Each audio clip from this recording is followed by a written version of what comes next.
Please stand. Let's acknowledge the great work they did. Would all committee members please stand?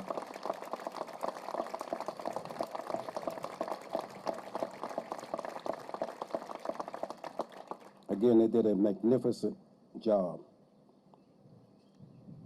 I want to also acknowledge the project design. Renee had given us an idea when we met with the Baltimore Sun. We were looking at how could we define this particular memorial, when she actually came with the idea of calling it the Guardians of the First Amendment. And that really resonated with us. We'd put out early in the process, we'd put out a request for a design. So we got a lot of different ideas coming in. But it seemed to us that the Guardians of the First Amendment captured the spirit of what we wanted to memorialize. The person who came up with this scheme, or with this particular design, I should say, is Jay Graham and Kelly Fleming. Would you please stand?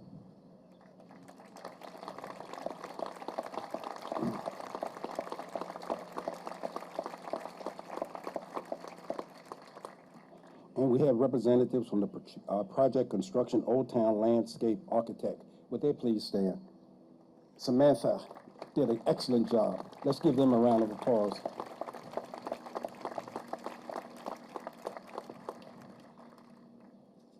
I want to also acknowledge the Anne Arundel County Chamber of Commerce, who turned out today and showed their support, the Anne Arundel County NAACP, the Caucus of African American Leaders, and Bishop Antonio Palmer. Would you please stand? He's with the United Black Clergy.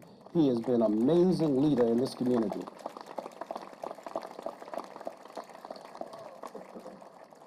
There he is, in the back, in the shade. The bishop. Also, I would like to acknowledge the Reverend Ricky Nelson, who's with the NAACP. Reverend Jones, would you stand?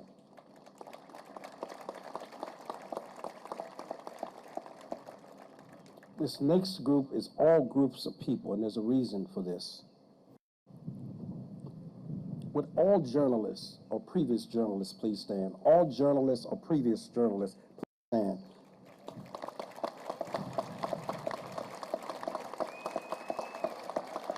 I want everybody to acknowledge them.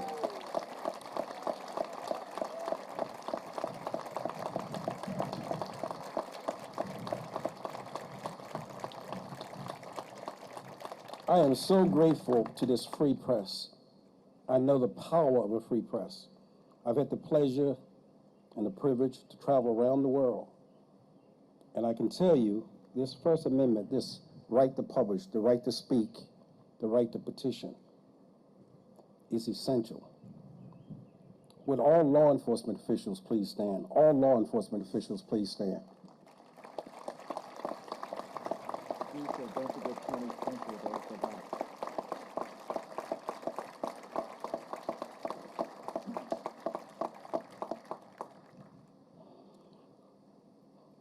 And Dee reminded me to remind Tony Spencer to stand. Tony Spencer is going to be singing a song for us. Tony, would you stand? Let's acknowledge Tony Spencer.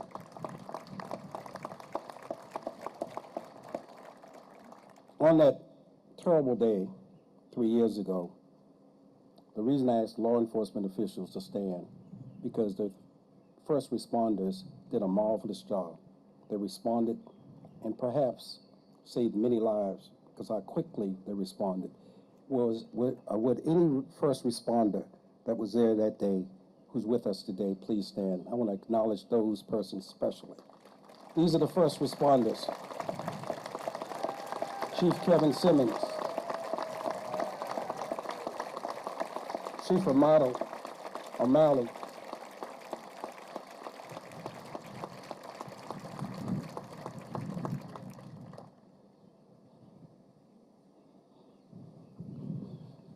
Three years ago,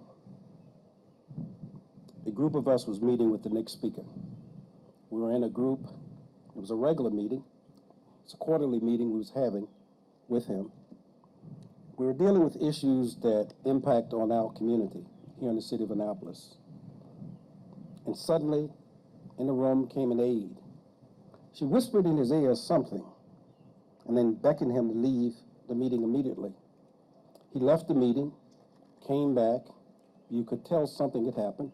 The expression on his face said it all. And he walked forward and he made the point that we had to end the meeting. Someone whispered there had been a shooting. As we left, many of us thought the shooting they were referring to was at the state capitol. And so we left assuming that's where the shooting was. Some went toward the State House to see what was going on. It was only later that we learned that it was not the State House, it was not the state capitol, it was the Capitol newspaper. One of the persons that have made this day possible, one of the persons who have helped to make this event possible, was our next speaker. Please join me in welcoming to the podium Mayor Gavin Buckley.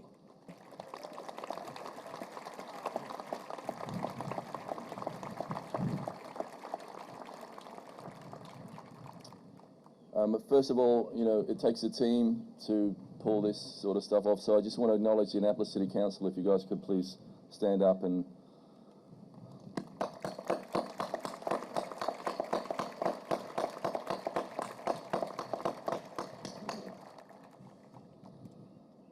so good morning and welcome. I want to thank you all for being here today on this most solemn of anniversaries. I want to thank and acknowledge the family and friends and all of you for being here. I thank you for taking time to be together in the midst of the tumult we've all been through in the past year with the pandemic. Today, it feels right to be together in remembrance of our loss and in continuing a shared grief. We are gathered to dedicate this memorial, which I hope you will return to and use as a place of reflection. Guardians of the First Amendment, Gerald Fishman, Rob Hyson, John McNamara, Rebecca Smith, and Wendy Winters. These are the guardians of the Annapolis community of journalism, and these are the members that we have lost. I hope you'll visit this site to reflect on their memory and their legacy, but I also think about the meaning of the First Amendment, which was not only under assault on June 28th, 2018, at the Capitol Gazette newsroom, but which has faced continuing threats from the former President of the United States, corporations who seek to undermine the resources of a functioning local journalism, and threats that come from beyond our borders. These are all dangerous intrusions that undermine the very tenet of democracy. This memorial is not a bulwark against these threats. That bulwark is us. It is us as voters, as supporters, and consumers of local newspapers. The freedom we as Americans hold dear as foundational rights have always been something we have had to fight for. This memorial is a reminder for us to keep up that fight. On your program, the flowers you see at the top are thistles. Thistles are one of the two flowers you see on the Annapolis City seal, the other being a rose. Thistles were selected for this program because of what they symbolize. The thistle represents overcoming adversity and difficult situations. It is a symbol of resilience. In Celtic tradition, it also represents the following traits: devotion, bravery, determination, and strength.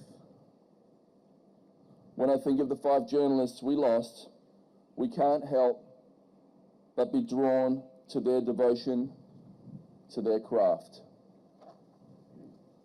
As staff and journalists of the hometown newspaper, these were the 5 individuals who truly cared about their community. Through all of the cuts and setbacks the paper had suffered up to 2018, they were devoted to the readers and to sharing information with and about this community. Bravery. I don't have to tell you, because we all know the story of their bravery, the bravery of those we lost, but the continuing bravery of survivors. We can't ever know how difficult it is for you, but please know you are surrounded by a community that loves and cares about you. We care about not only what you do as journalists, but as people who suffered a grievous loss. Determination. Former Capitol reporter and editor Chase Cook had the perfect quote on the day of the shooting. It demonstrated the determination of the staff to not be defined by tragedy. We are putting a damn paper out.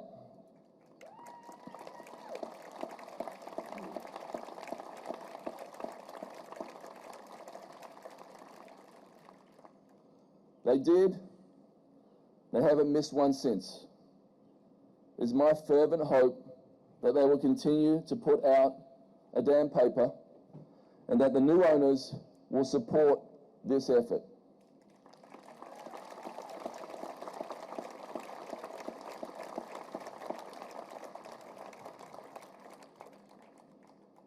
Theodore Roosevelt once said about determination,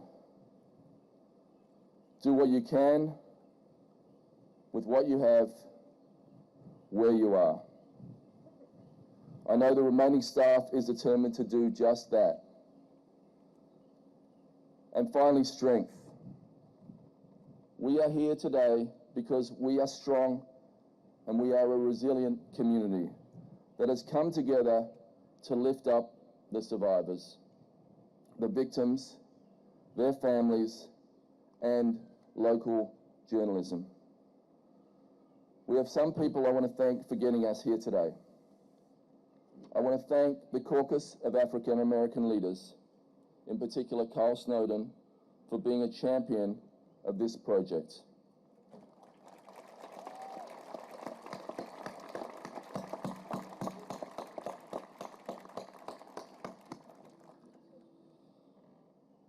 I know that Dee Goodwin of the Dr. Martin Luther King Committee had the idea. She deserves the credit for the initiative. So thank you, Dee. I wanted a cage letter, sorry. Sorry, Juanita. Sorry. But without Carl to believe in this project and believe that it could get unveiled today, making us believe it too, it might not have happened.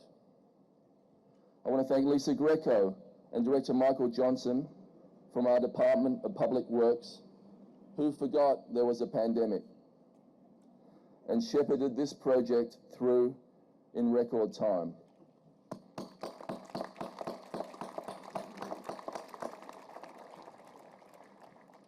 I want to thank the county, the state, and the individual contributors for helping us deliver on an Annapolis memorial.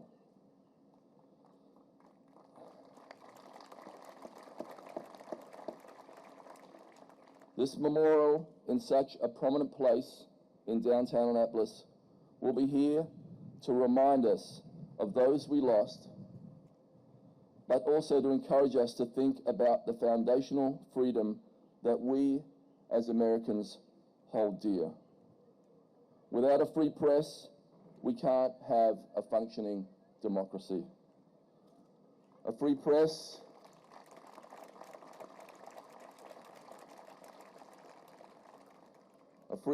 holds politicians like me, and I know a few of you are out there, accountable.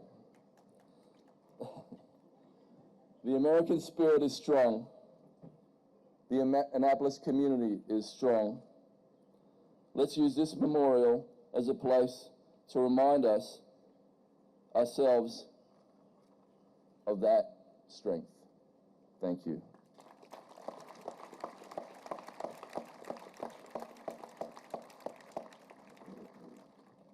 Let me ask David Gerald to stand. David, would you stand and be acknowledged? David Gerald is the city manager, and again, his leadership helped make this happen. David, thank you so very much. And I also want to acknowledge Susie Smith, who was part of the committee and worked on this. Susie, would you and Mitchell please stand? And before I introduce his boss, I want to acknowledge Vince Molden, who just was an incredible worker. Vince, please stand. Let's acknowledge Vince Molden.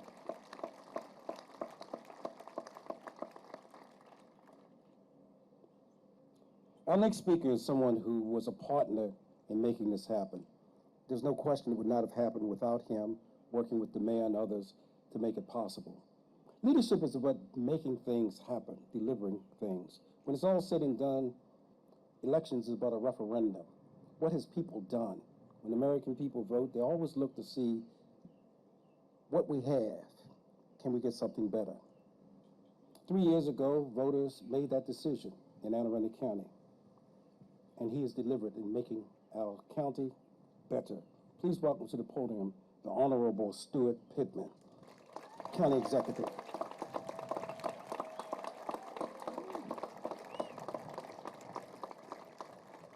Mind if I raise this a little? I'll just talk loud. All right. Can I start by recognizing the Anne Arundel County Council? Can you all stand?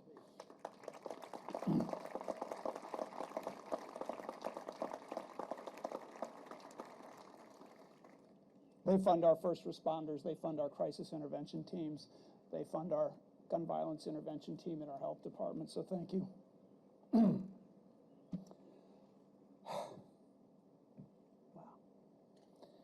So I thought a lot about what to say today. I needed to sort through some very strong opinions about the attack on our newspaper, about the loss of Gerald, Rob, John, Rebecca, Wendy, about this country's failure to confront its epidemic of gun violence, about the value of journalism as a profession, about the healthy impact of local journalism on local government, and about the means by which Alden Global Capital, our newspaper's brand new owner, grows the wealth of its investors. I put many of those thoughts into a letter, and I sent it to Alden's leaders. I hope that they would join us today, and I hope that they will visit this community soon. I hope that their stockholders hear our story and work with us to grow rather than shrink our newspaper. And if they don't, I hope that we can find a way to recreate what they take away from us.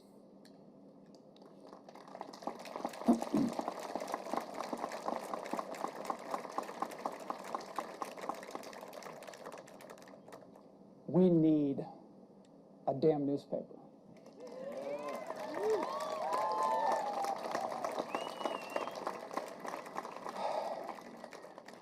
And like many of you, I get angry about these things. Anger can feed activism, good activism, and that is a path to progress. But to me, this memorial and this gathering are not about anger and activism. When I look at this structure and when I look at your faces, I know, and you know, that we need to heal. We must heal ourselves, and we must heal each other. We know that's what our 5 fallen heroes would have wanted, and we know that it's what we want.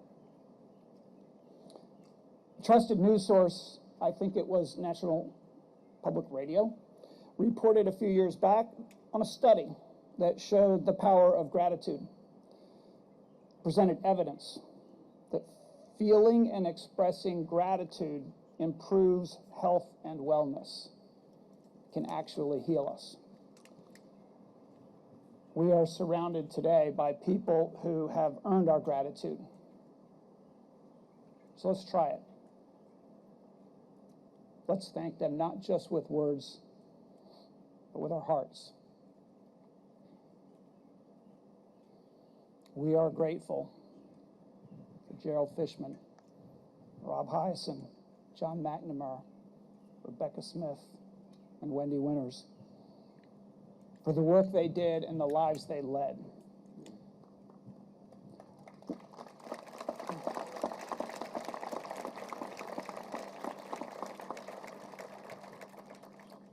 And we are grateful for the ones who loved these 5 heroes and were loved by them, for putting one foot in front of the other and walking, for keeping them alive in your hearts, for doing what you can to prevent the next killing.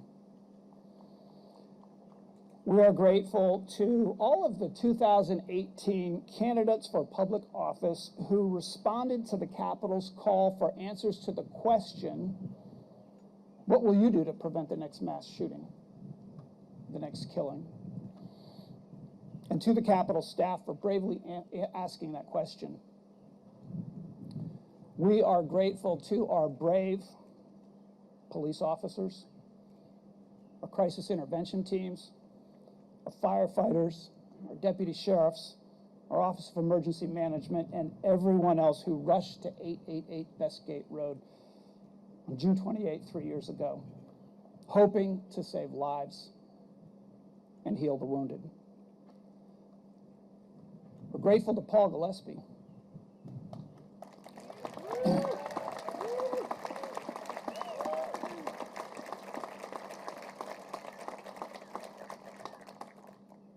for the photographs that are displayed right now at the Michael E. Bush Library, images that speak more eloquently than any of us will today.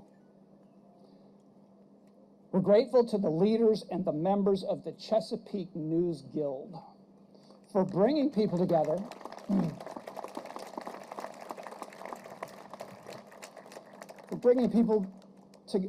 bringing together the people who work so hard to produce our local papers and speaking truth to power, seeking no more than a livable wage and respect.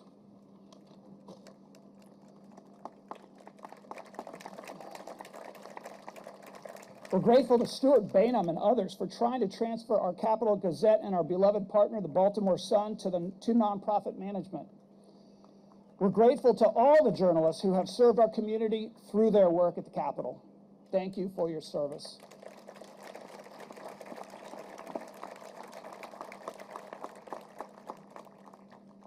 And this one's hard. We are so grateful for so many reasons to the man who became the heart of this newspaper and gave his heart to this newspaper and to this community. We're so grateful for Rick Hutzel.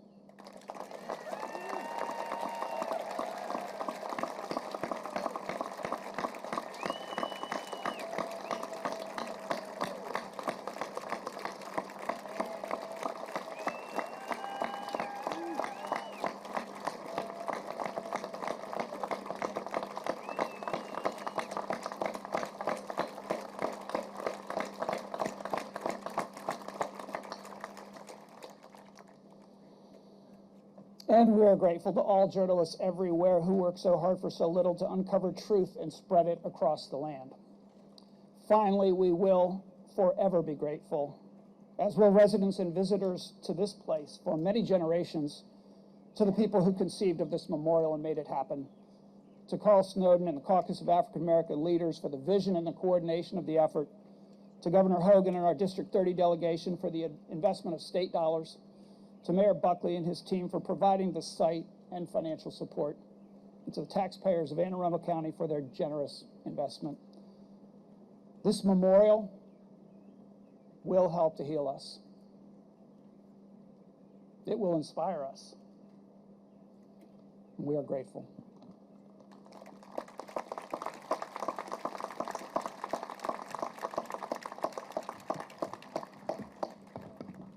I want to thank the county executive. Let's give him another round of applause.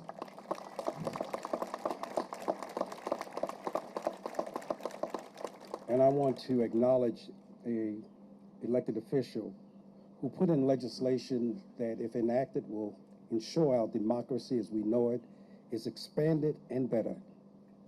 Please welcome, or please acknowledge, Congressman John Sarbanes. Would you please stand and be recognized?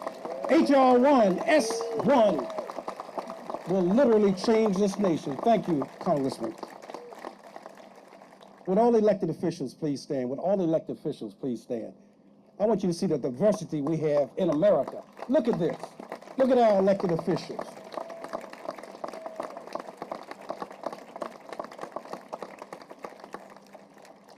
I wanted them to stand because I wanted to be able to have you see something.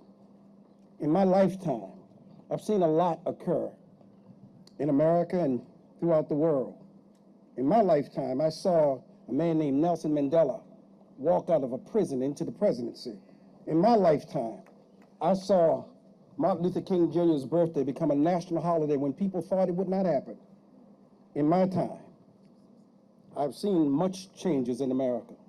But one of the great changes I've seen is women coming to power. I love the fact that women are coming to power.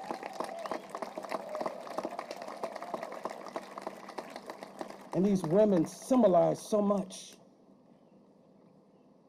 They've said men have messed it up. Let women change it, make it. And I've seen women do incredible things. Seen a woman sit down and refuse to give up her seat. Changed America. Saw women do amazing things. That's why it's my great pleasure to be able to say, welcome to the podium, Madam Speaker of the Maryland House of Delegates, the Honorable Adrian Jones.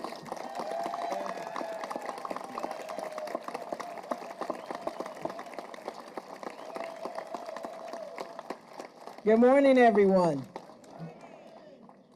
I know that, and thank you for that kind introduction, Carl, and I know that he referenced all elected officials to get up, but I want all House and Senate members to stand, please.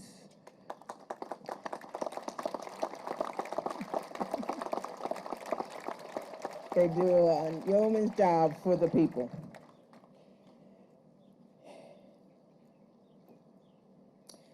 It's my honor to be here to remember the 5 journalists from the Capitol who tragically lost their lives upholding one of our most fundamental rights as Americans, our right to free speech and a free press under the First Amendment. What happened at the Capitol 3 years ago was unthinkable in this state and in this country. It shook this tight-knit community to its core. Speaker Mike Bush, my predecessor, told me at the time how personally he felt attacked. As he said at the vigil at City Dock, they were husbands, wives, mothers, and fathers. They didn't come from someplace else. They were dedicated to our community. We did what Maryland does best in times of crisis. We came together, supported one another, and took action, and never forgot. Today in Maryland, we have landmark red flag legislation to try to prevent guns from being in the hands of those who could harm themselves or others. But we aren't done yet, and we cannot forget what their sacrifices means. The spirit of these brave journalists will live on through this memorial and in the State House press room, where we have also honored the memory of the Capitol and the journalists. It is a reminder that governments should be transparent, the public should know the truth, and journalists shouldn't be afraid to tell it.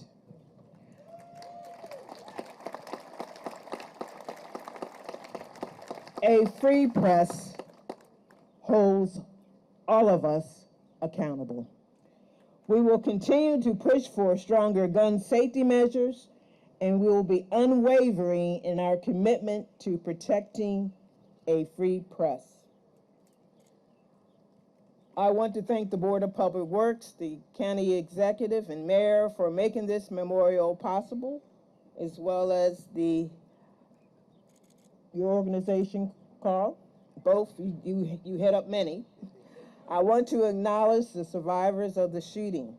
We see you, and this community is here for you. I also want to applaud the Capitol and other members of the press corps for their continued dedication to freedom and democracy. Press on. Thank you.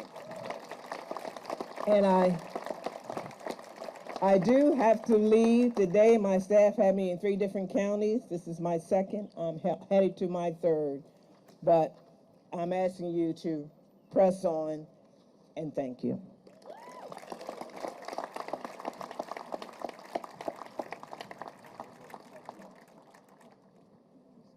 Let's give her another round of applause. We understand she has a very busy schedule, and we're grateful that she's able to join us. Let me ask members of the Martin Luther King Jr. Committee to stand, which includes its which includes also the president of the Anne Arundel County NAACP, Jackie Alsop. Would the members of the Martin Luther King Jr. Committee please stand?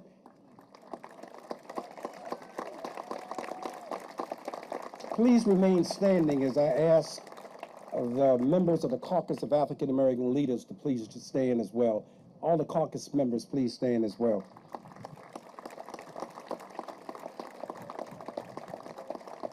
We thank you for your contributions and helping to make this happen. I want to now turn to our next speaker on the program, who's going to bring us the occasion. Laura Lippman is a noted journalist in her own right, but today she's acting as a speaker to put in perspective, why are we here? What is this occasion about? Please join me in welcome to the podium, Laura Lippman.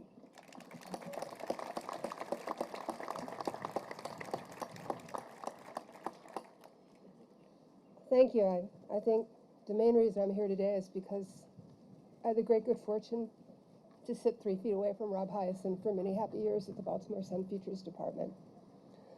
I left my life as a reporter 20 years ago this November, but I hope you will indulge me if I use the first person plural in my remarks today, because one never really stops being a journalist. When I was a reporter, I thought the funniest thing people could say was, "You only want to sell newspapers." For one thing, it showed a complete misunderstanding of the business model at the time, which centered on home delivery, and the newsstand price of a paper contributed far less to the bottom line than advertising in those days. Most of all, this accusatory comment amused me because you have never met a group of people less interested in making money for themselves or their corporate owners than the people who wanted to work in newsrooms.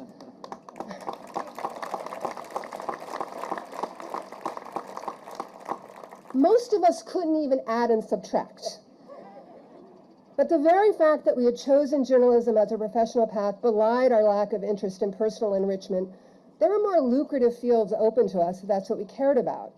Instead, we wanted what H.L. Mencken once called the life of kings and queens, if I may be permitted to edit the sage of Baltimore. We could follow the money in service to our communities, because we were not, in fact, interested in following the money for ourselves. W.H. Auden, in his tribute to W.B. Yeats, described poetry as a place where executives would never want to tamper. It survives, he wrote, in the valley of its making, flows on south from ranches of isolation in the busy Greece, raw towns that we believe and die in. It survives, a way of happening, a mouth. That sounds a lot like journalism to me, except for the part where Auden says poetry makes nothing happen. Journalism makes everything happen.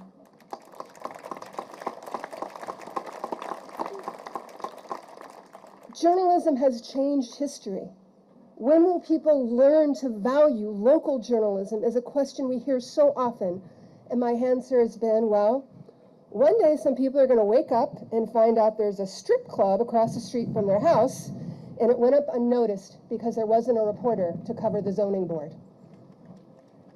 And it is a particularly bitter irony that hedge fund capitalists, the very executives who would never want to tamper in the actual pursuit of news, only in shaping it and molding it for their own selfish interest, now feast on the bones of those who have always been uninterested in profit for themselves. But that's a topic for another day.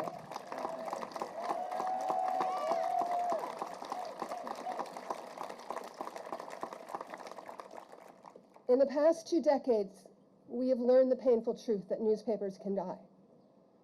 On June 28, 2018, the families and friends of the 5 journalists we have gathered here today to honor had to endure the pain of seeing the lives of their loved ones cut short in an act of gun violence that was inextricably tied to their professional lives and the harsh rhetoric of our times. But there is something that cannot be stopped, not by those armed against us, nor through those who would misuse the Department of Justice, and that is the collective power and energy of a newsroom, this almost unfathomable passion to chronicle the times in which we live, and the camaraderie that results among those who choose to do it. That cannot be vanquished.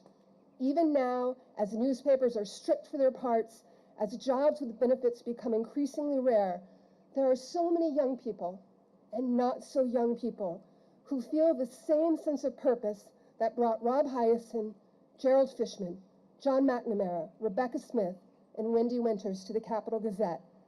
We have gathered here today for a specific memorial, but we can, going forward, pay tribute to their sacrifice every day by pledging to reward those willing to devote their very lives, their actual lives as it turns out, so we might better understand the times and places in which we live. Newspapers can be killed. People can be killed.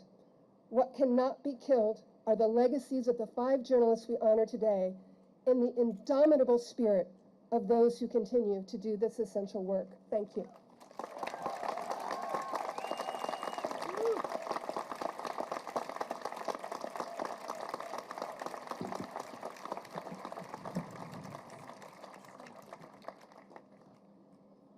Let's give another round of applause.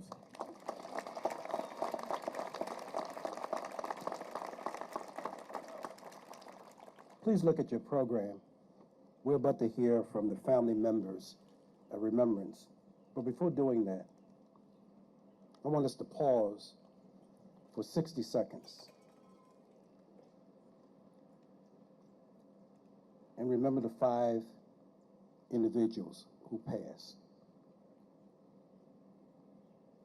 Just 60 seconds.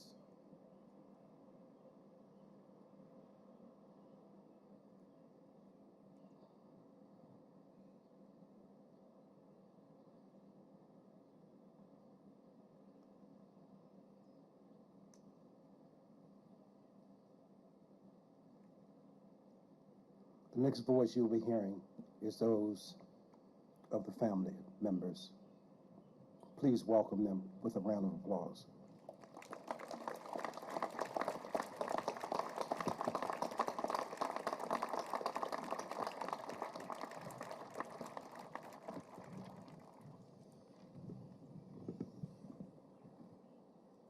Hello, I'm Andrea Chambly. I'm John McNamara's widow. Anniversaries are supposed to be happy occasions, So welcome to our tragiversary.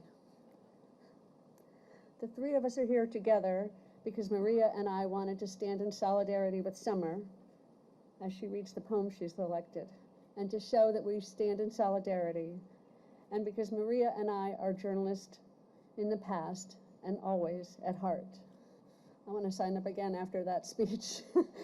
I met John in journalism school.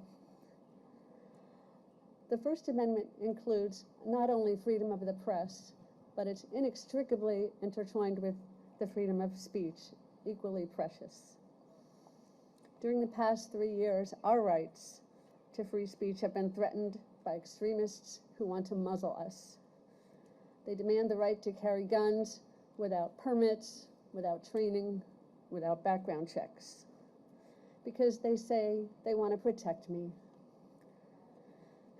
When I turn down their vigilantism, they get pretty upset. They seem ready to murder me too. They gather on social media to talk about how they'll get me to be quiet. Well, I'm here to say I won't be silent. I'm here. Thank you.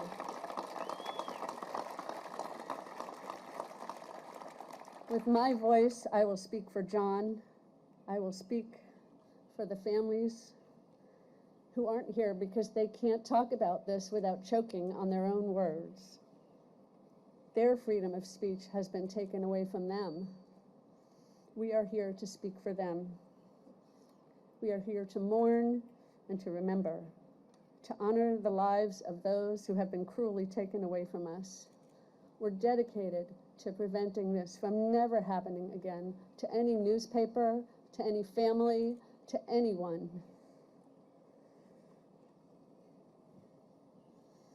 I've spent the last 3 years fighting for change, urging legislators to pass a bill that requires background checks for all firearms in Maryland, a bill that was vetoed.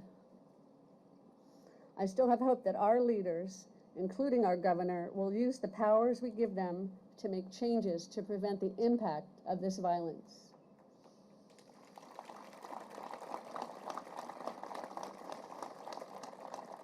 He's had 3 years to ask us how we're doing. I don't see him here today. They call it senseless, they call it accidental, but it makes perfect sense because the gun is right there, like Sir Edmund Hillary said about Mount Everest, because it's there. And there's nothing accidental about these foreseeable, preventable acts of violence. We demand our leaders use their positions to make real, meaningful change that will save lives.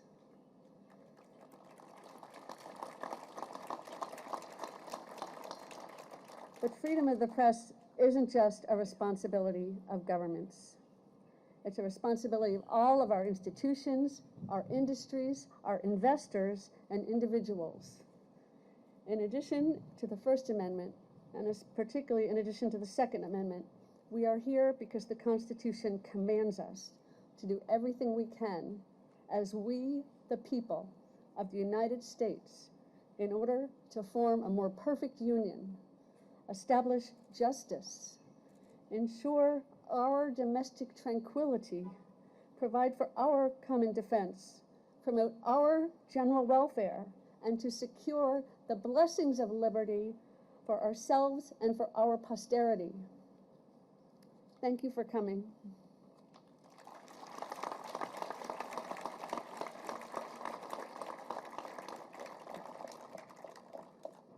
Good morning. We're all here because we have no choice but to press on. 3 years ago, in what would be the last discussion I would ever have with my mom, she wore a black and white striped dress and a red sweater, and she twirled in front of me and asked if I got it. I did not. And she said, "I'm black and white and red all over." And that summed up what being a journalist meant to her. She loved every part of her job. She didn't do it for the money. but she did it for her community, and she did it for us, for me, my siblings.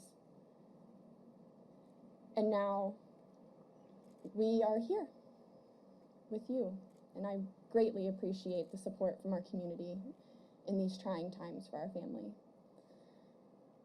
Now it seems like black and white and red all over is like a mean joke to a newspaper, so stained in blood. But yet we press on. And for that, I would like to read a poem.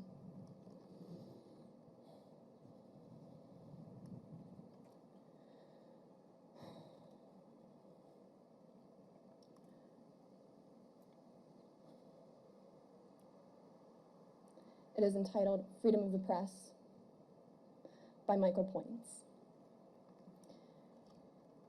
If we were tomorrow's headline, would we be missing lovers reported as lost without a trace? Or simply declared guilty by the court of hearts and souls, traitors to the quest of love? Have our stories to each other simply become yesterday's news? Like day-old donuts, cheaper by the dozen. There was a time, my love, when we planned our very lives on paper napkins. Dreams were all that we could afford. The promise of fame and fortune were gossip.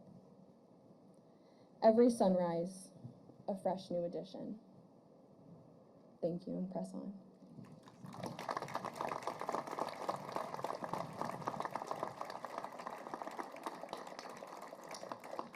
Hello, and thank you for being here. I'm Maria Hyacin.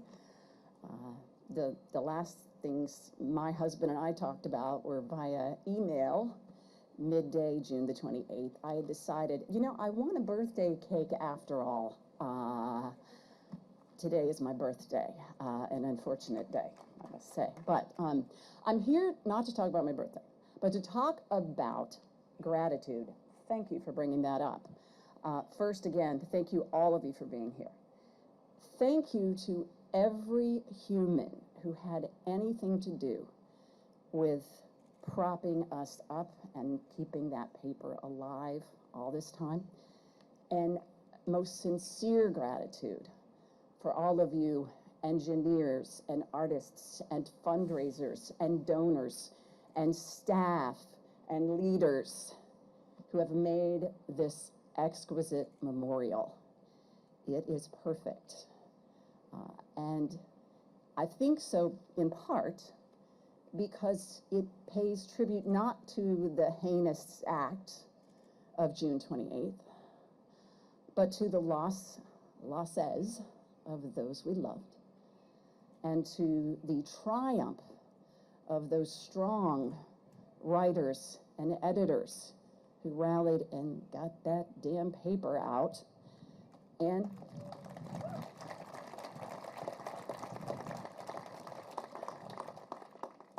it's also perfect because of its honor of the First Amendment, the basic principle journalism stands on. But I want to detour just a bit and talk about location. You guys picked the best location. It's one Rob Hyacin would have chosen himself if that's something he were asked to do, and I'll tell you why. He's an Aquarian, and he loved the water, and it's right over there, so thanks for that. A former boat owner, at one point, had one up the road in Eastport, and he loved those pocket parks. Right over there is where he and I would board the Woodwind schooner. Anniversary date, take you out to the bay, toodle on back, yeah. And fun fact, a novel he tried to publish was called Compromise Street. So there's that.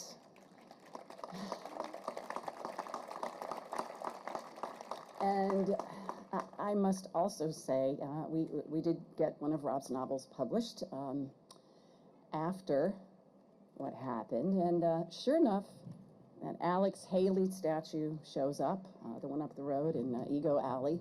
It's a comic scene Spoiler alert, an ice cream cone lands in his crotch. It's funny if you read the book.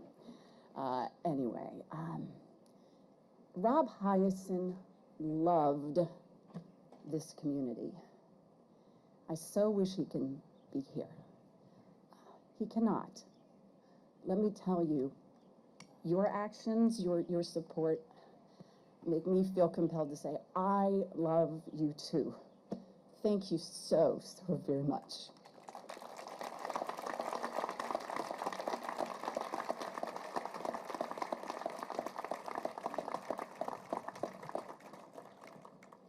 Let's give them another round of applause.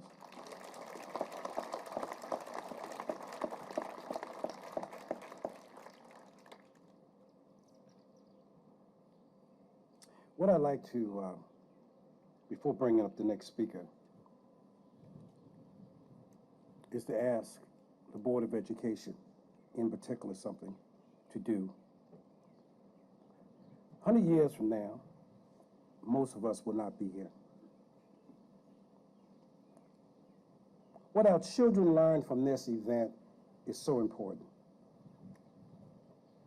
This particular location also happens to be next to an elementary school.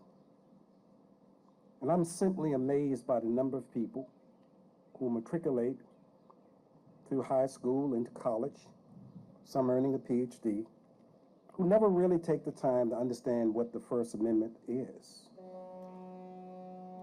and why it is so important.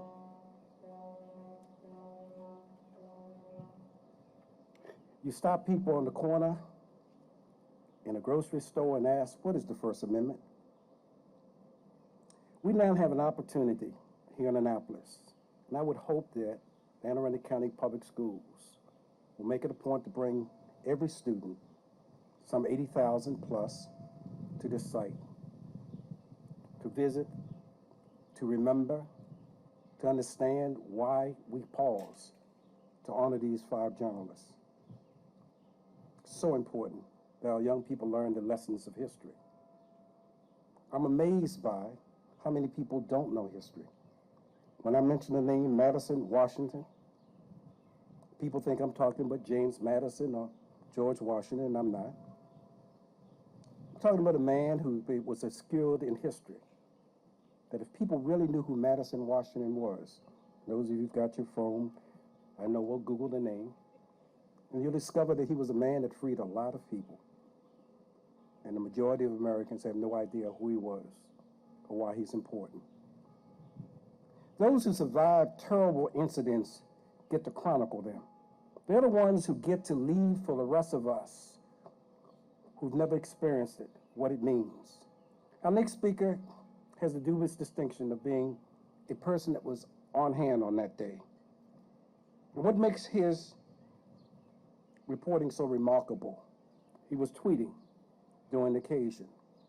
And Americans and Marylanders and Annapolitans could follow in real time what was happening.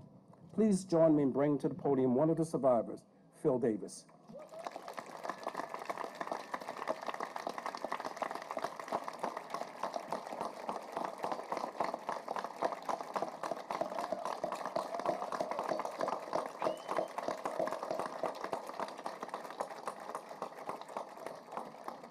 Thank you. Thanks again. I hope that you can bear with me. Giving a speech in front of a bunch of people on a black stage as it hits noon is one of my personal nightmares, so I'm sorry if I'm melting in front of literally everyone. But first, I want to thank the people, all of the people, who contributed to this memorial and today's event, from the Caucus of African American Leaders to the City of Annapolis, Anne Arundel County, and the state of Maryland. It's truly humbling to see the work that you and others have put in toward dedicating this memorial to that fateful day. Roughly 3 years ago, I stood over there at Annapolis City Dock with no prepared speech, as hundreds of people gathered and looked for answers on how we could heal as a community. I said what I could. Wendy, Rob, Gerald, John, and Rebecca were all good people. It was something that shouldn't have needed to be repeated, but something of that magnitude can shake a community to its core. So I wanted to make sure that their families got the support that they needed in the immediate aftermath, and that there was no question as to why they deserved it. Now, 3 years later, this heat feels all too familiar, but still just as hot. It's hard to avoid all that surrounded the Capitol in the years since the shooting, as time and corporate interest did not stand still after the tragedy. But as I was writing this speech, trying to balance everything that's happened since June 28, 2018, I was stricken by the name of the memorial itself, the Guardians of the First Amendment. Certainly in the annals of history, I want Wendy, Rob, Gerald, Rebecca, and John to be remembered with words like guardians.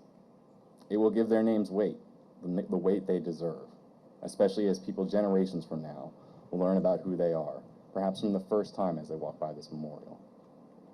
But I also knew these five as people, the good people I spoke about only 3 years ago, a few days after the shooting. I knew Rob as a passionate editor whose energy was infectious and spread to so many of the young reporters that worked underneath him in his editorial umbrella. Someone who encouraged me personally to focus on the people behind the stories and take risks creatively so that we could tell stories that would stick with people long after they put the newspaper down that day. I knew Wendy as someone who was at the center of every conversation, offering unique insight into Annapolis that helped remove the mystique of this historic place and painted it as the series of neighborhoods and neighbors it truly is. I knew Gerald as the stoic yet thorough editor who had worked with for countless weekends and had such a command of language. Many times we'd edit the day's paper together by printing out the pages beforehand and reviewing them. All the while, he would still compliment me on my article about Muhammad Ali's unique ties to a former Capitol reporter in the wake of Ali's death. I knew John as someone whose passion for sports was infectious, as someone coming from New Jersey who had really no clue about the area's basketball history. There were times when I felt like John was trying to take me to some of the most historic spots of Prince George's County and elsewhere in the DC metro region on the backs of his words alone. I knew Rebecca as someone who was newer to the team, who had already started to show an interest in being part of that collaboration of being a newspaper. I remember one time in particular when I had written a story out of circuit court, and she wanted to share some insider information that she had about the defendant. I was curious to learn about more about the case as it progressed. She knew she could contribute, and it always felt good to work in an office where everyone is so engaged. So as these pillars are unveiled to the public, meant to represent these five good people, I hope you and the generations who follow you can view them in both contexts. These were people with families, interests, and desires that were all unique and very much in line with furthering the communities that they served. I want a future where there's also a freedom for the people of the press, where humanity takes precedence. One where we see these five as people who fought for a greater cause, but also as individuals who are part of the greater whole that we call society. I hope that's where your feelings of empathy culminate from first. These were people who believed in what they did, but also had families who believed in them. And I ask the people who are here to think of how you can actualize your empathy in a way that caters toward the shared humanity that helped mold these five people into being the good people I spoke about 3 years ago and again today. Because we need to value people like Rebecca, John, Wendy, Rob, and Gerald, and do it actively, not just for their family's sake, but for our own as well. Thank you, and freedom to the people of the press.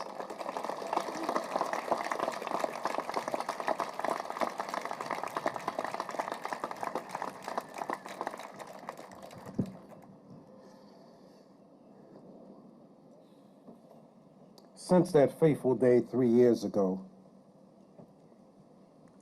there have been many mass shootings. Mass shootings have almost become normal. There was a time that mass shootings stunned people. But whether it's 20 children in Connecticut or 10 people in California, the numbness has become normal.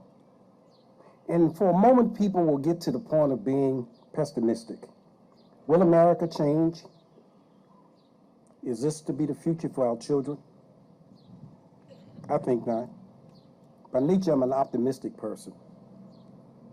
And years ago, I heard a song that inspired me to bring about change. And I hope our next presenter singing this song will inspire you to bring about change. Let me welcome to the podium our own Tony Spencer.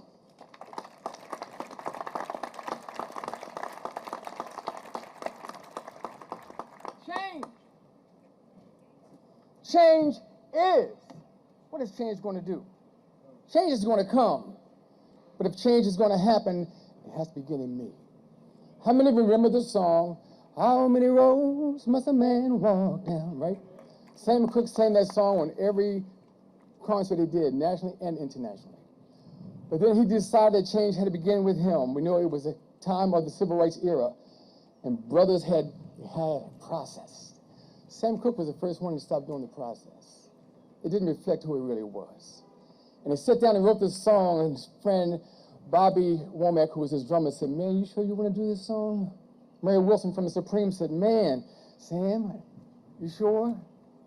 And Sam knew that the change had begun in him. Where will the change begin with you? Change is going to come. Watch your leg, bro.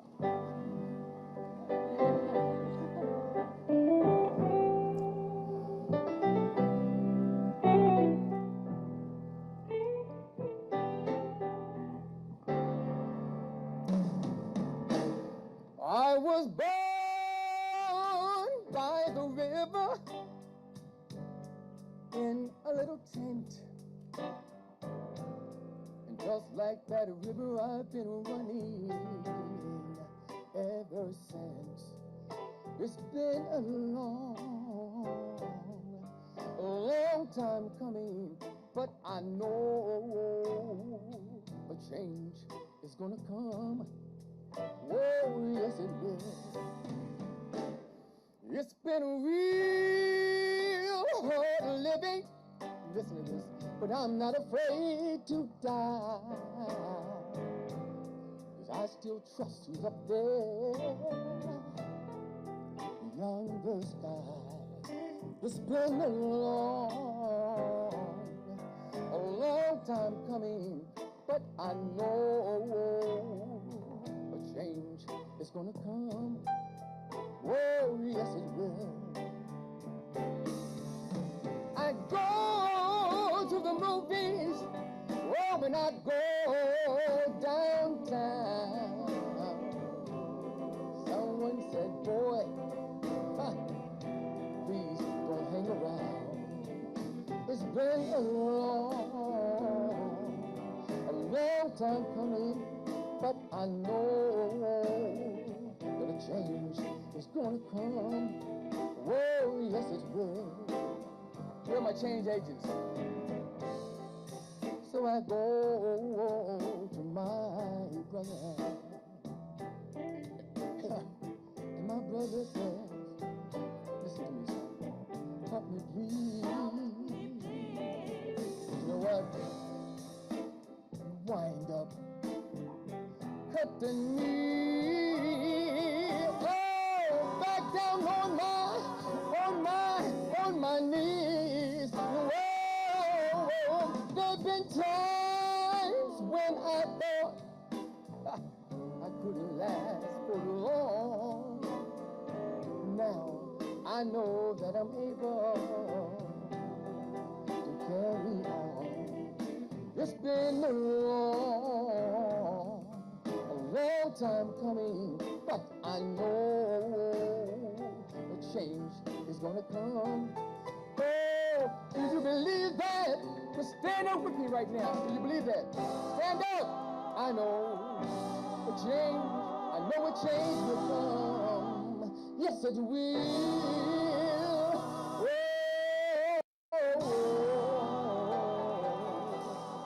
Yes, it will.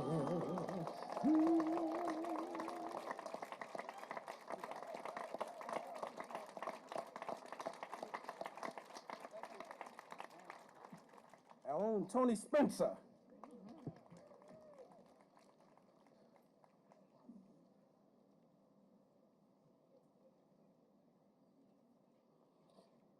Our next speaker really needs no introduction. He has been a member of this community. I've known him for a number of years. I've worked closely with him. His commitment to integrity and to newspapers and just being a person who wants to give the truth as he sees it. One of the things that amazed me was something that was said by Stuart Pittman. And it kind of tells you a little bit about who he is. When Stuart Pittman ran for county executive, he was not endorsed by the Capital newspaper. He won anyway.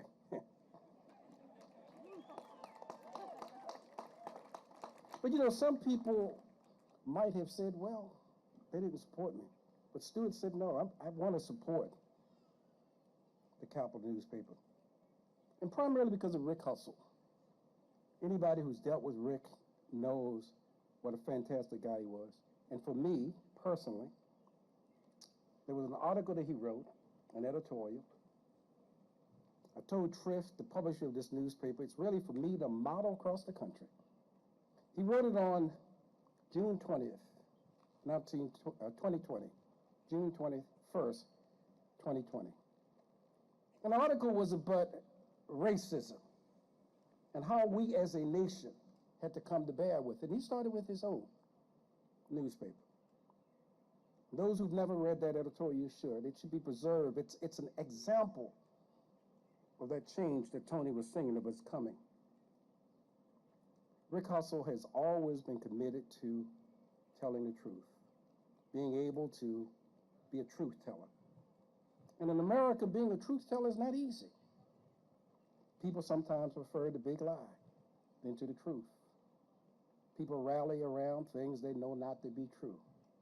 And it takes a real strong person, despite the opposition, despite the criticism, to do what you believe needs to be done.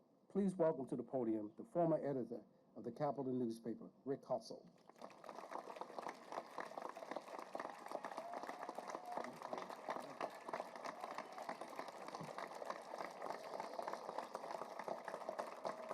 Thank you.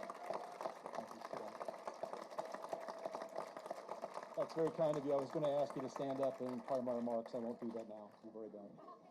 I'd just like to start off saying something that we all can agree with, and that, wow, am I sweaty.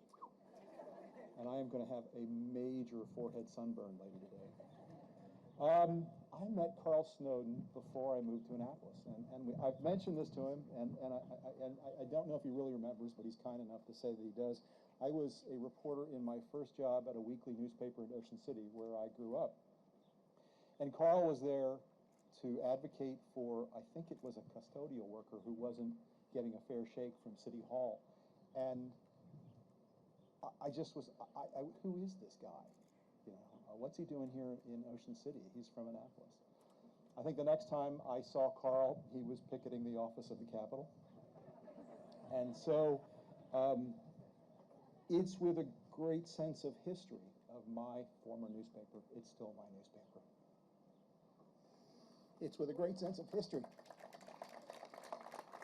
that I realized that my newspaper was not always fair to the black community here. And for the last 60 years, we have worked hard to change that through a series of owners and generations of reporters and editors. And so it is with a, a deep sense of personal gratitude that I noticed that it was the black community that spearheaded this monument. So thank you.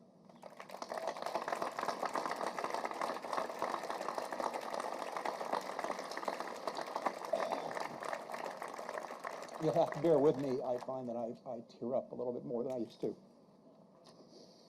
A few of us were together at Galway Bay the other night after a reception for Paul Gillespie's wonderful Fallen Journalism exhibit at the Michael Bush Library. And we were sharing a beer or two, or three. And as happens when you're in a bar with people who are by nature storytellers and fact checkers, stories started to flow. And in my mind's eye, Rob was there too. That tall gentleman was listening and laughing the way he did. His ideas about story and writing were shared even though he never said a word. Thank you for this memorial to Rob and Gerald and Wendy and John and Rebecca. But they're not here. And as hard as the wonderful people who made this memorial worked on it, they aren't in these bricks or in these powerful words. And they're not in the price they paid for it. They're not here. The true memorial to Rob and John and Gerald and Wendy and Rebecca is in the hearts of those who loved and worked with them. It's in Maria's heart and Montana's and Andrea and Erica's. It's in the heart of brothers and sisters and sons and daughters who lost them. If you worked at the Capitol or you work at the Capitol, stand up. I lied. I'm going to make you stand up.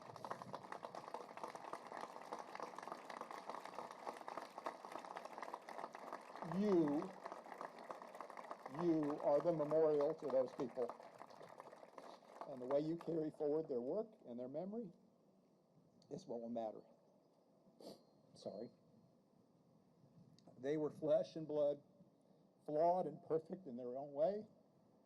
They were my friends, and that to me is more precious than any words or any memorial. A lot's been said about the future of the Capitol. I got a really dumb email today from somebody who said they didn't like what had happened since I left. A week. And I sent back a note, and I'll say the same thing I told you. If you want the Capitol to survive, support it. Subscribe to it. If you're in public office, don't take the legal notices out. It's going to need a lot of support to keep going.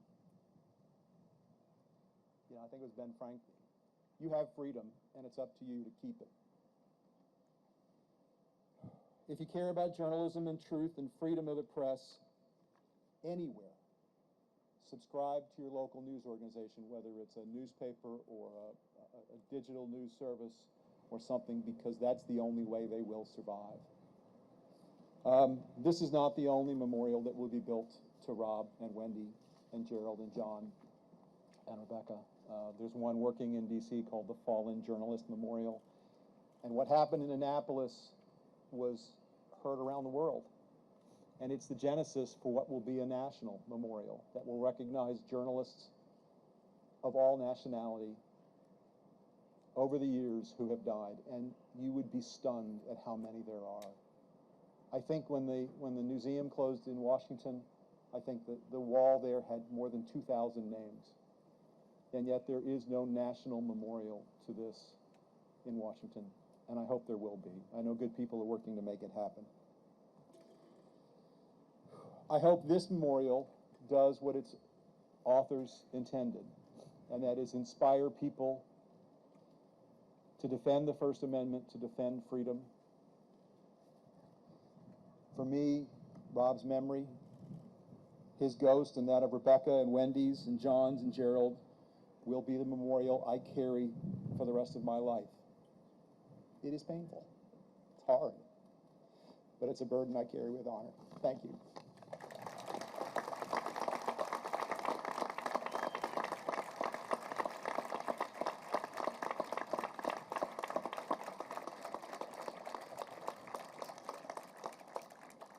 Thank you, Rick.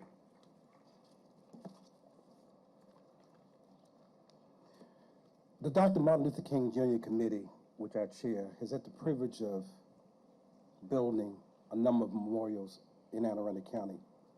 We built one to Dr. King in Arnold at Anne Arundel Community College. We built another to Coretta Scott King in Edgewater, Maryland. We built the Civil Rights Foot Soldiers Memorial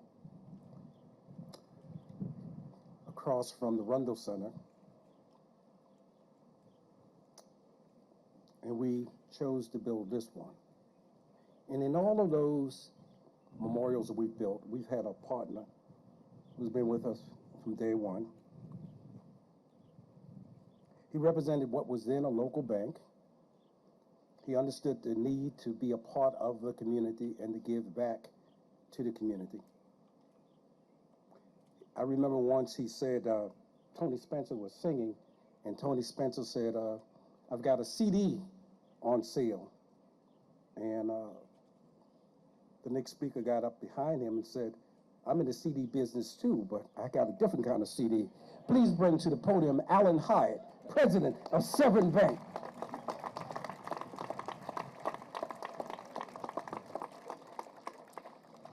First, I'm going to exercise my prerogative of not wearing a jacket on this 120-degree stage. Hope that doesn't offend anybody, but if it does, you have to get over it, that's all. So it's you in today's crowd that are the keepers of our sacred First Amendment. Because you see, the First Amendment is not just words, it requires participation, it requires action. And you all, on a hot day like today, are here in support of the First Amendment, so please continue. Please keep that up. I'd like to also suggest that there's another critical way to perpetuate this hallmark of freedom, the First Amendment, and you've heard a little bit about it today, and that is we genuinely need a robust local newspaper.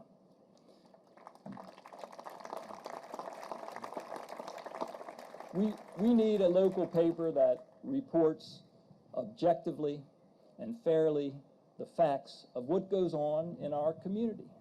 And I am fearful, and I know it's only been a week, but I am fearful that the new owner may not grasp that. So it's up to us to deliver the message to the new owner and support the paper.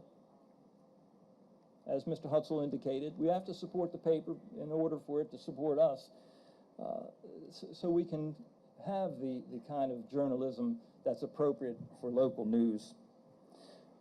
You know, we can certainly acknowledge that it's been a turbulent time in our country in recent months and years, actually. But we've always had turbulence. There's been more difficult times in our country than we've seen recently, if you look at history.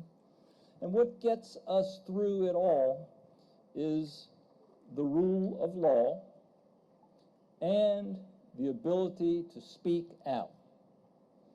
We have to speak out when we don't think things are correct.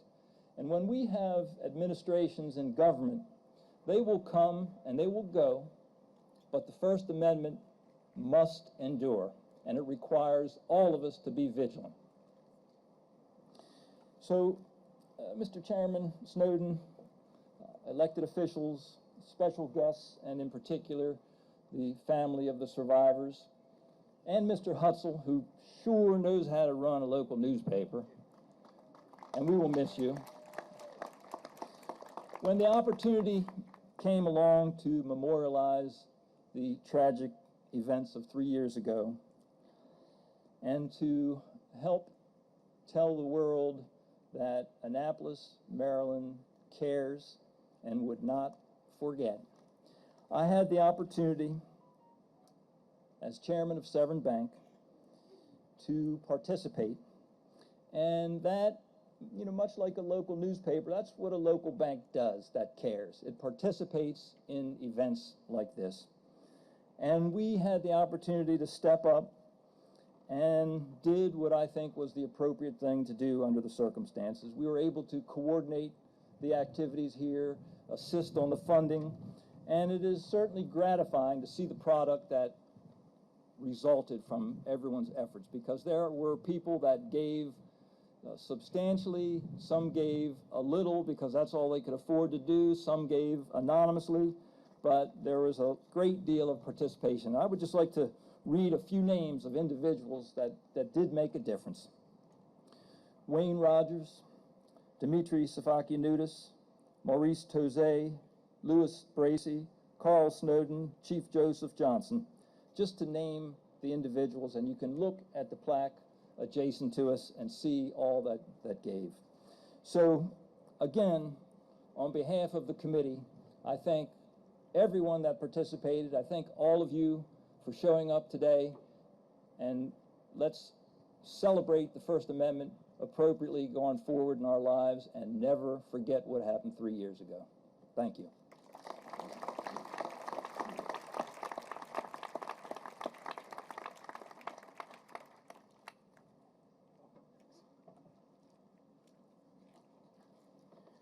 we met with Triff and Renee when we were in Baltimore.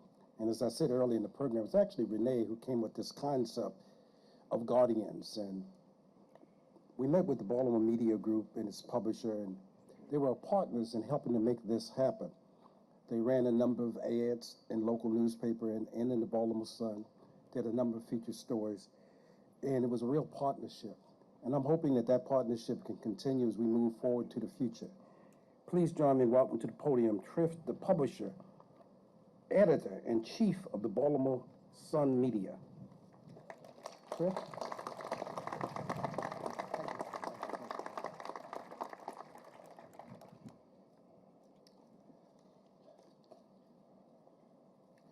Tragedy brought so many of us together 3 years ago today in what would become one of the worst days in American journalism and certainly the worst day in the history of our news organization. We will never forget Wendy Winters, Rebecca Smith, Rob Hyacin, Gerald Fishman, and John McNamara. What they meant to the Capitol, what they meant to their colleagues, what they meant to our readers, and what each one of them, how each one of them was special in their own way to this community. On behalf of the Capital Gazette and Baltimore Sun Media, we are touched that this memorial, this incredible memorial, honors our cherished colleagues. And we'd like to extend our thanks to the state of Maryland, Anne Arundel County, the city of Annapolis, the Caucus of African American Leaders, the Dr. Martin Luther King Jr. Committee, the private donors, and a special thanks to Carl Snowden, whose tireless efforts saw this memorial come to fruition.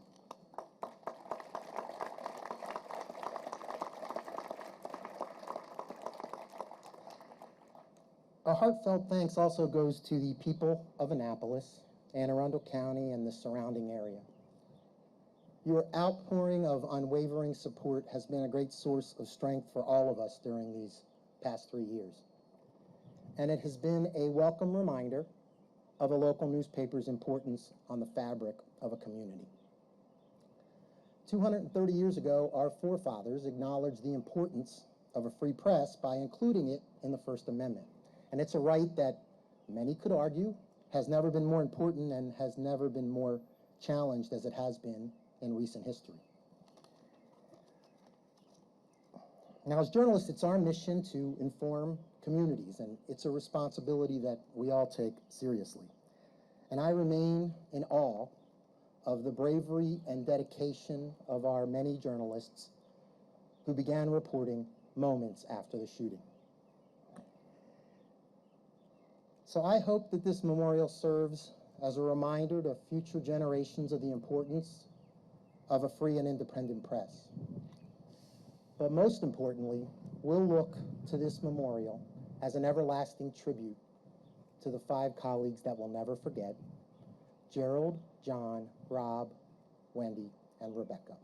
Thank you for being here today.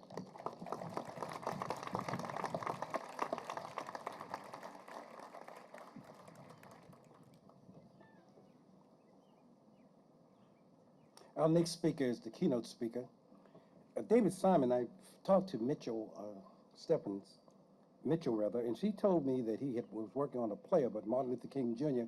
I instantly got interested in it. It's not a play, it's actually a TV drama based on Taylor Branch's book, something he's been working on. He's more noted for having done The Wire.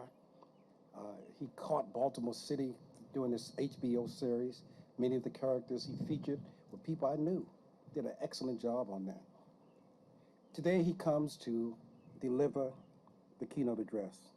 And I found the title of this address so interesting that I can't wait to hear him deliver it, The Death of Truth. Please join me in welcome to the podium, David Simon.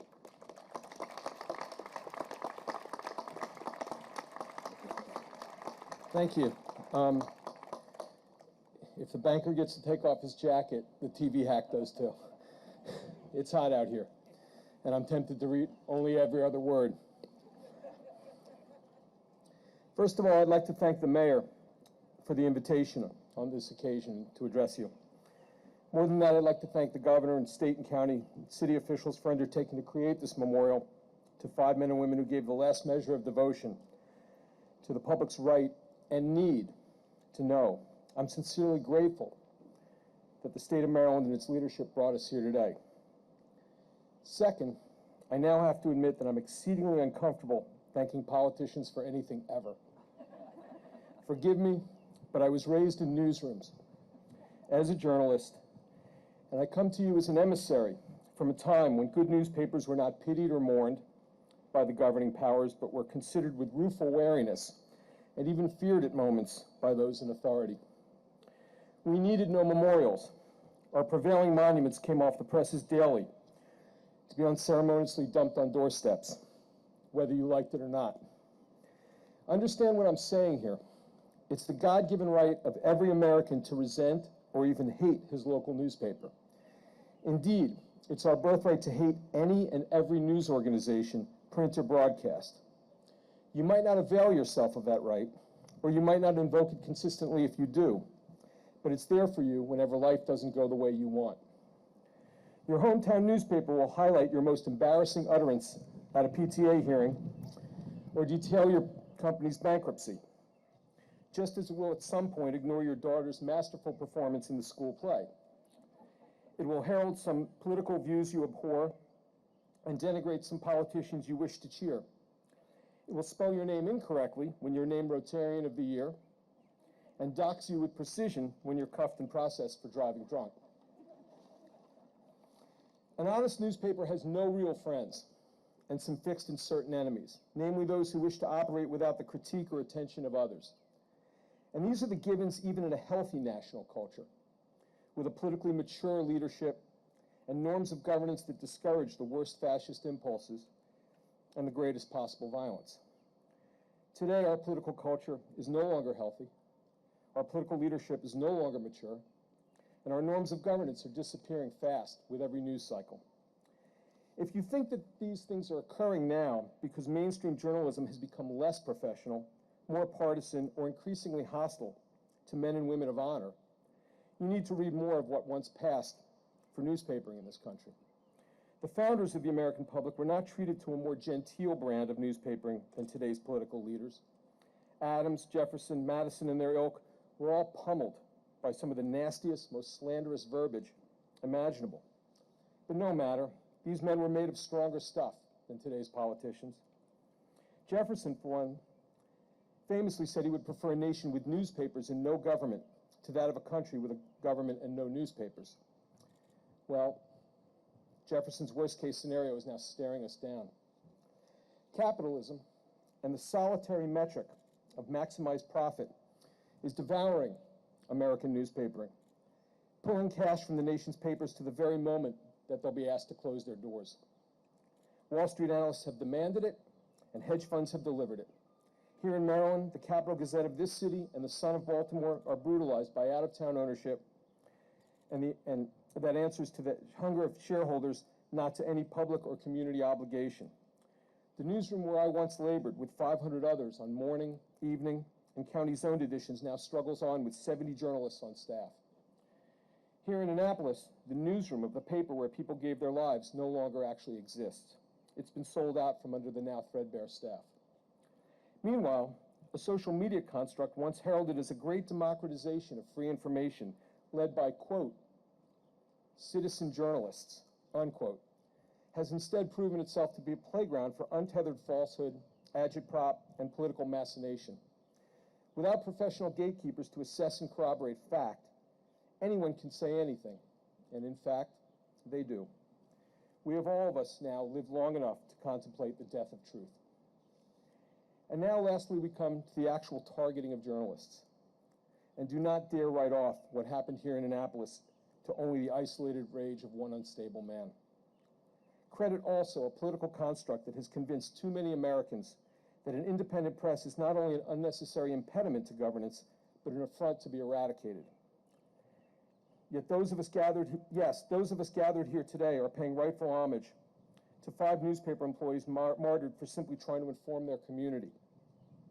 But if you think that a great mass of other Americans are not now content to cheer the destruction of open speech, or the mechanism of dissent, if you think there is still an abiding heritage of Locke or Voltaire or John Stuart Mill in this country, then reflect on the fact that a president of these United States, the personification of leadership in what is said to be the free world, preceded the carnage at the Capitol Gazette by declaring that journalists who would dare to critique his policies and performance were, quote, enemies of the people, unquote, and that any and all reportage that disadvantaged him could be classified as, quote, fake news, unquote.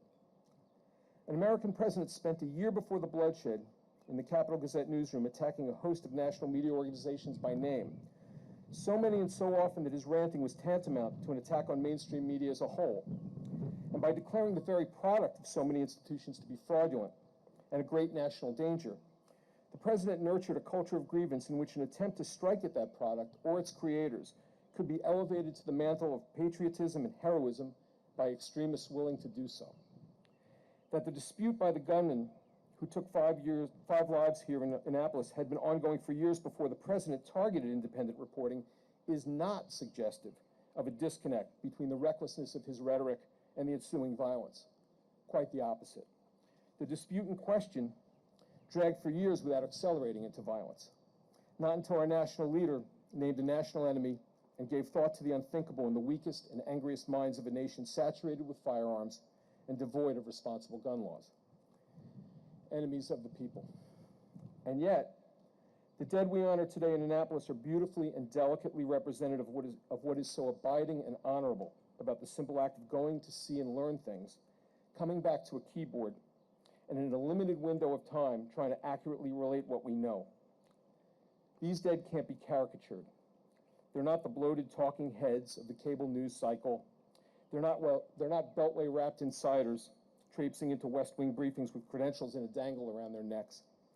The dead of the Capitol Gazette were quiet and careful foot soldiers in a daily war to simply find out enough about what might be happening in Annapolis and Central Maryland, be it local court decisions, police blotter items, legislative coverage, school board hearings, high school and college sports, or community. And they work to maintain an advertising base so that the cost of delivering news to readers could be defrayed. I had the honor of knowing 3 of those slain. Rob Hyacin, who worked for years in the feature section of the Baltimore Sun, was a deft and delicate voice, crafting stories that delivered ordinary and extraordinary people both. His byline was always an invitation to travel to some part of my city and spend time encountering life on a scale that other reporters recognized as precisely human. He was a pro. John McNamara was a friend from days shared putting out the college newspaper, the University of Maryland Diamondback. His first love stayed sports reporting, and he was, among other duties, still covering UM athletics for the Capitol Gazette when he was killed. In a newsroom of ranting undergraduates, he was the most humble and genuinely sincere creature, and I will always remember the quiet pain on John's face when the sports editor laid out too few column inches for a basketball photo, so that the choice was either editing out Buck Williams' legs in mid-jump shot or cutting 4 inches of Mac's game story. John killed his own copy before doing harm to the image of Williams, delivering from the top of the key. Gerald Fishman was a senior when I arrived at the Diamondback as a freshman, and he was one of 3 assistant editors who handed me my first story assignment and then suffered through my raw copy and made it better. Wendy Williams, a community beat reporter and special publications editor, and Rebecca Smith, who had just started work as a sales assistant at the newspaper, were just as randomly targeted by this insanity. These are the people I see when I think of an American president declaring time and again for the villainy of journalists, or when I note the silence and complicity of his political allies in that kind of rhetoric. Yes, this memorial to the slain in Annapolis is an essential response to that cynicism, and I really am grateful for it. But my time in newsrooms leaves me no gift for optimism. We're gathered here 3 years later, and I am no less fearful for the future, because more than an unfit president, or the silence of his allies, or the rank partisanship that has devoured our governing ethics, I'm worried about us, about we the people, the citizens of the Republic. Annapolis was a harbinger, a terrible warning. But now, 3 years later, who are we still? What are we thinking? How do we govern a society when our media culture is collapsing, when Americans no longer entitle themselves to different opinions, which is our nature and birthright, but to different facts entirely, a world where truth has died. What do we think is coming when many of us cheer the idea that a free press is their biggest enemy? What do they think when a gunman marches into an American newsroom? What do they win? Federal judgeships? Cash back on their taxes? More racial privilege? A new burst of freedom? This is now on us, and it's up to us to remember exactly what happened here and why. Thank you very much.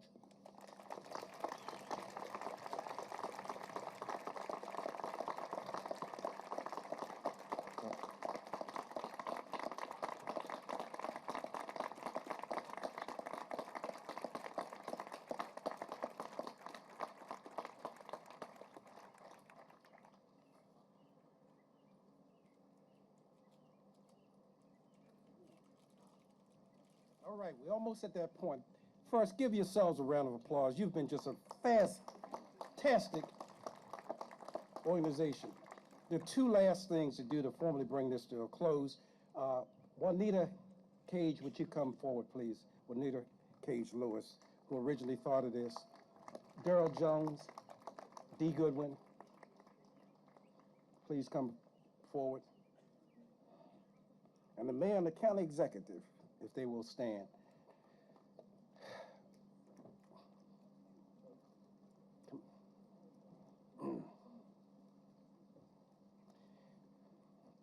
As I had indicated earlier, it's our job to help raise money, raise consciousness, sometimes raise hell, to get people to understand the importance of something.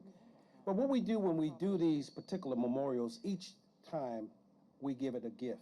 And in this case, it's going to be a gift to the city of Annapolis. After some very brief remarks from Daryl Jones, we're going to be actually asking all the people on the stage to please go down to this ribbon. We're going to do the official ribbon cutting and then invite all of you to please come and look at the memorial if you've not done so. And for the Martin Luther King Jr. Committee, we'll be meeting with the county executive right afterwards. We'll do some photographs and that sort of thing, as well as the members of the Caucus of African American Leaders. Please bear with us. Daryl Jones, as I said, served as a legal counsel for us and has put together the document that will be necessary to turn this over to the city of Annapolis. And we put together a ceremonial proclamation that is signed by all three of them, but will be read by Daryl. Daryl? Thank you, Carl. Thank you to the Caucus of African American Leaders, as well as to the Dr. Martin Luther King Jr. Dinner Committee, City of Annapolis, Anne Arundel County and State of Maryland. The City of Annapolis proclamation reads, whereas the citizens of Annapolis and Anne Arundel County, Maryland, and the nonprofit community-based Dr. Martin Luther King Jr. Committee, Incorporated, and the Caucus of African American Leaders endeavor to preserve and protect the First Amendment, and whereas citizens in Annapolis and Anne Arundel County wanted to remember Rebecca Smith, Wendy Winters, Reb Hyacinth, Gerald Freshman, and John McNamara, who were guardians of the First Amendment. And whereas great effort has gone into creating a memorial to preserving their contribution to our city, county, state, and nation, and whereas the cooperation between the citizens, local and state governments, and the aforementioned local organizations have resulted in the creation of the guardians of the First Amendment and the undeniable dedication of its people have resulted in this project. And whereas Dr. Martin Luther King Jr. Committee, Incorporated, wishes to gift to the city of Annapolis the guardians of the First Amendment Memorial, now therefore, Mayor Gavin Buckley, County Executive Stuart Pittman, and Attorney Daryl Jones affix their signatures to this document to gift this memorial to the citizens of Annapolis, the guardians of the First Amendment Memorial.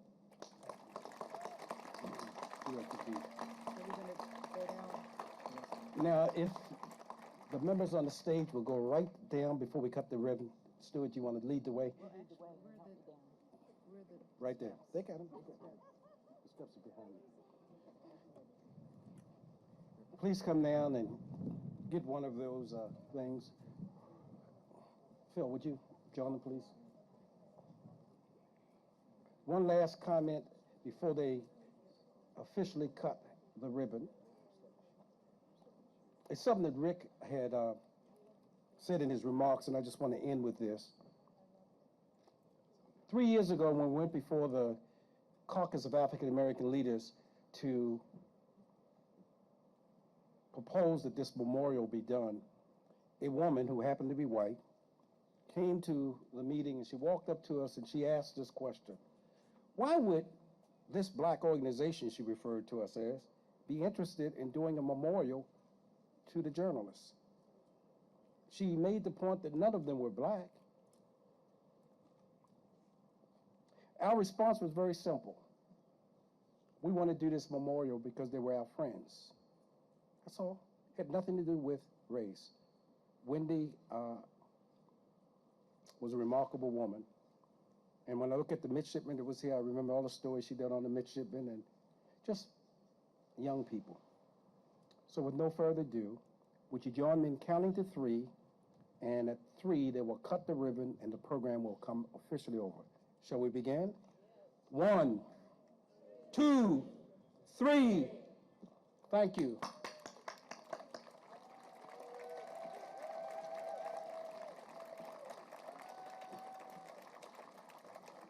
It is now the official property of the City of Annapolis. Thank you, Mr. Mayor, Mr. County Executive.